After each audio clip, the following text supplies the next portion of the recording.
Hey guys, Booligan here with Booligan Shooting Sports, and today we're talking Walthers. In particular, we're talking about my new Walther, which is actually a quite old Generation 1 P99.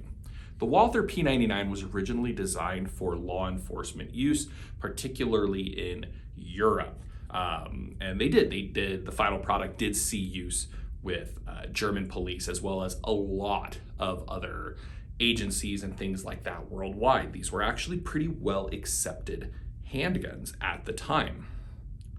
And the reason why is, for the time that these came out, they were originally launched in 1997, these were really kind of cutting edge and had some very nice features that I will go over in this video. A little bit about my particular Walther P99. This is a Generation 1, and it is actually a very early Generation 1. The manufacturing date on this guy is 1998, putting this at a crispy 24 years old. I wish I looked this good when I was 24. Unfortunately, I did not. Some of the design features. The first one, when it immediately hits your hand, is just the ergonomic comfort. Walther knows ergos. They may not know a lot of other things at times, but they really do know how to make a comfortable gun, in particular a comfortable handgun. It has interchangeable back straps. Now, mine does not have any of the additional interchangeable back straps because they get lost. They may or may not have been kept in the case, and they were actually quite fragile with time. While the actual frame is, I think, like a glass-filled nylon. It's a sturdy frame. The interchangeable back straps were made of a different material that's a little bit softer. It's noticeably softer. You can kind of dig your fingernail into it a little bit.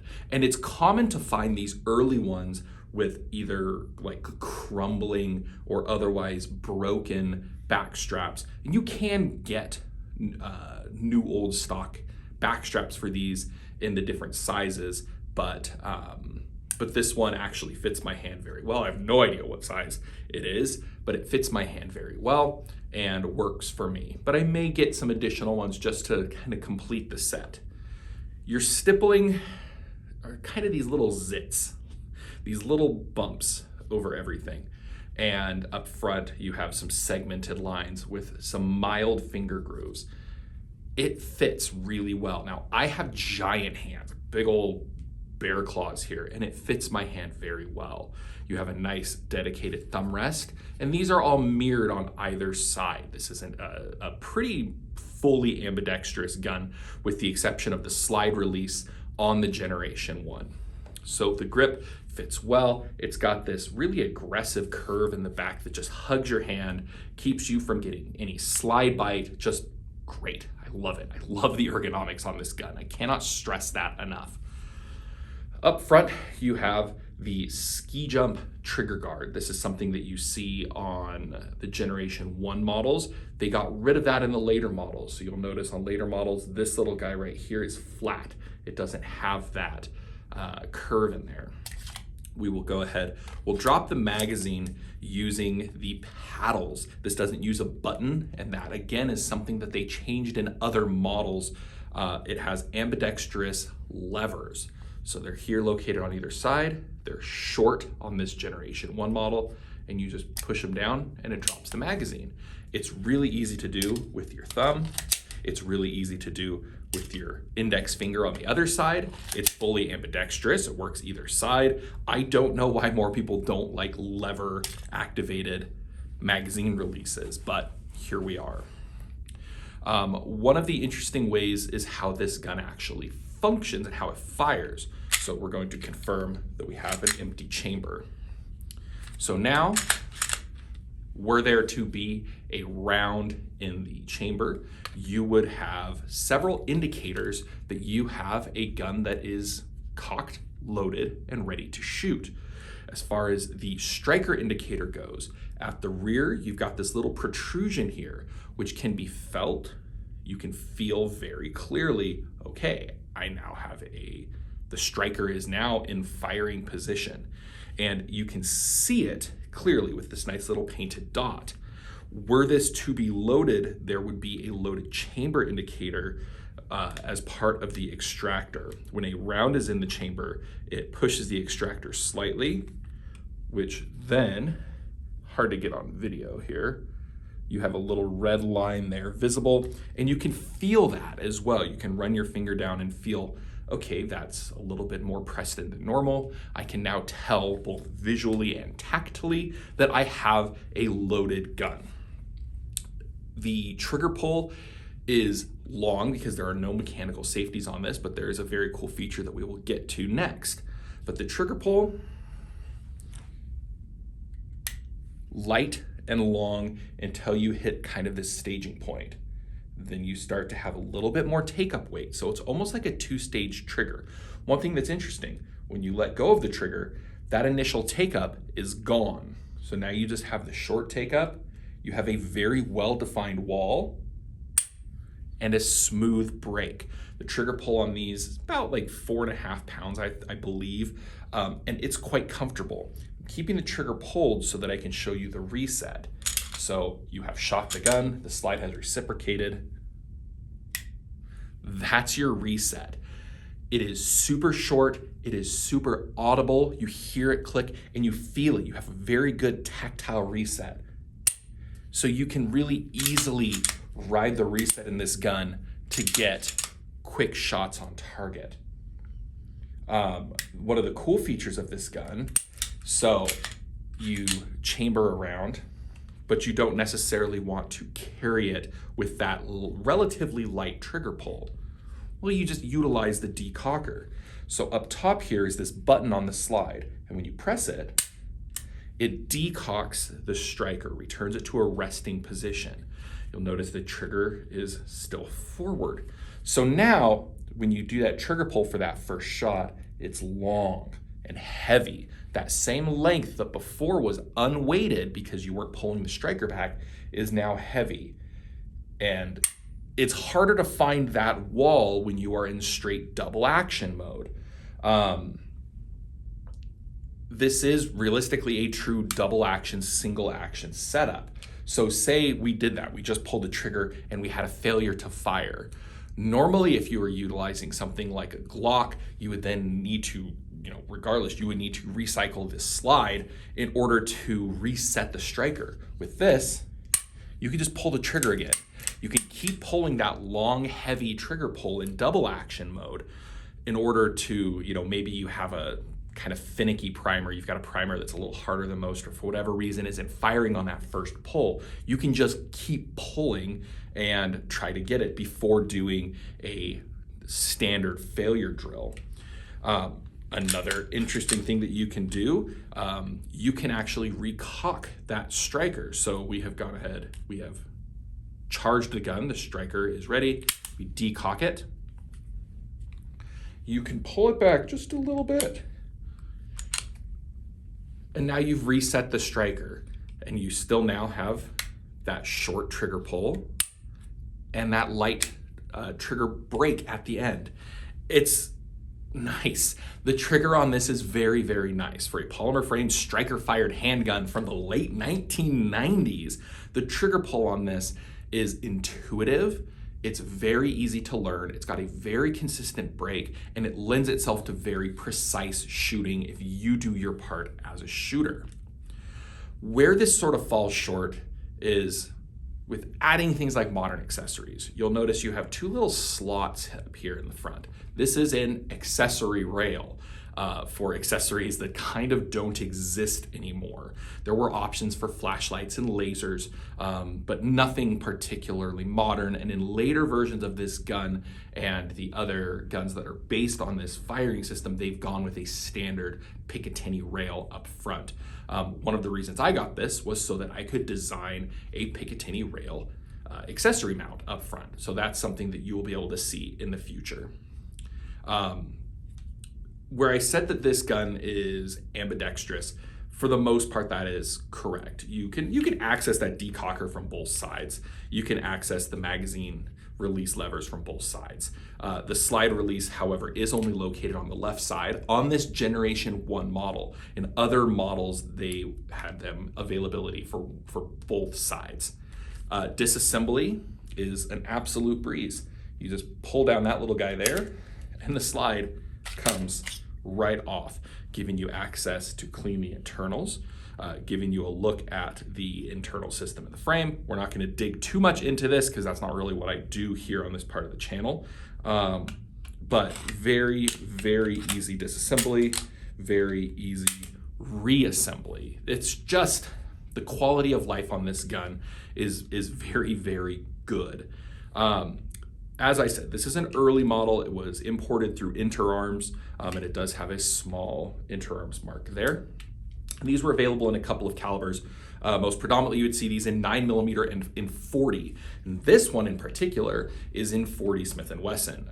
The reason why I got the 40 versus the 9, 100% price. These generation 1s in 9mm generally run about $600 to $900 and up, depending on condition, depending on what all it comes with. I got this guy for like half that price, less than half that price in some cases. And it just has the fact that it is a 40. Now, there were some interesting US partnerships with this. You may have heard of the Smith & Wesson 99, the SW99. The SW99 is a Walther P99. Walther actually made the frames for the SW99s, and Smith & Wesson made the slides and barrels. The big difference being a little bit extra caliber compatibility, in that you could get a Smith & Wesson 99 in 45 ACP, if I recall correctly, as well as the normal 9mm and 40 Smith & Wesson offerings. I have a Smith & Wesson 99 slide, at least on a 3D printed frame. That's a project that Matt from Fudbusters is doing. It feeds from Glock mags because these steel Walther mags are not cheap and are just getting harder and harder to come by. So there are a lot of good reasons to have a Glock magazine fed Walther P99 system. Now, Walther doesn't make this model anymore in this iteration, but they make a lot of other guns that are sort of the offspring, the branch offs of this.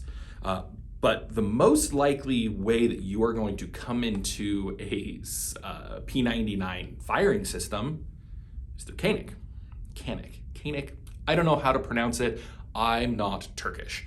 That is realistically the exact same firing system as the P99. It's not particularly licensed, and I had heard that actually Walther was a little bit upset at them. But it uses the same system. They've made some changes. I think they've had like double-sided decockers. I think they have versions that don't have the decockers at all. I haven't really kept track of the Canik models because if I'm gonna go with the system, I'm gonna go with the original, and I'm gonna get the original P99 system. But you can get a lot of those same benefits that you're getting with this platform, but in something modern made and something very inexpensive. You can get those as cheap as like $300 as long as you don't start going crazy with optics mounting capability and threaded barrels and things like that. As this model is the 40 Smith & Wesson version, you actually can convert it back to 9. It realistically is a magazine and a barrel change away. It just costs quite a bit. To do a caliber conversion on one of these, you're in it about $275 to $300 to caliber convert it from 40 Smith & Wesson to 9mm. I don't care that much about it, and I'm fine having this in 40 Smith & Wesson because I think that there is a certain benefit to having guns in a variety of calibers, especially during ammo shortages, because certain ammunition stays on the shelf longer. 9 disappears immediately. 40 usually stays a couple more weeks. Then you start getting into the weird stuff like 357 SIG that stays even longer than 40. So it can be helpful if you have the means to acquire more firearms in a wider variety of calibers so that you can always ensure that you're able to keep at least one of them fed with ammo that is on the shelf.